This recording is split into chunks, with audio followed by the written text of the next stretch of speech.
যোৱা পৰহি মোৰ দেউতাৰ ব্ৰেইন ষ্ট্ৰোক হৈছে আৰু তেখেত আইচিইউত আছে। কিন্তু শিল্পীৰ জীৱন কথা দিছো আহিব লাগিব। দেউতা হস্পিটেলত আইচিইউত আছে, গতিকে ৰাইজৰ পৰা আশীৰ্বাদ বিচাৰিছো দেউতা যাতে সোনকালে ভাল হৈ উঠে। উঠাৰ লগে লগে এনেকুৱা চিঞৰ শুনিলে মনবোৰ ভাল লাগি যায় আচলতে।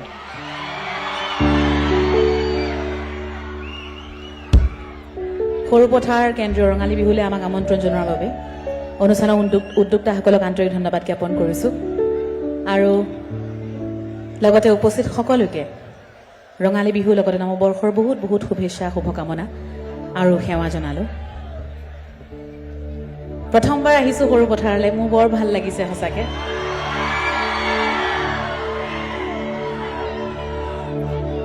ৰাইজে ইমান ধুনীয়াকৈ চিঞৰি আছে, এইখিনিতে মই ৰাইজৰ পৰা এটি উপহাৰ বুলিয়ে ধৰক উপহাৰ বিচাৰিছো।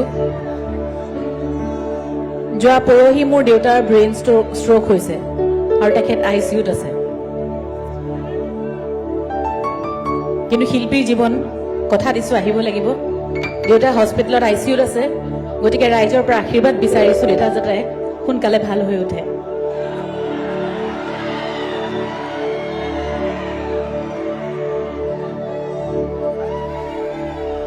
প্ৰত্যেকগৰাকী হয়তো অনুভৱ কৰিব নিজৰ মা দেউতা যেতিয়া অসুস্থ হৈ থাকে এৰি আহিবলৈ কিমান কষ্ট হয়।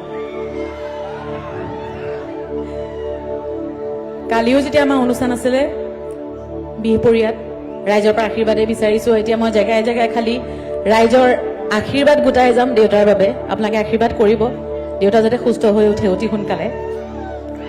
কৰিব বুলি আশা কৰিব পাৰো নিশ্চয়, নহয়নে? ধন্যবাদ।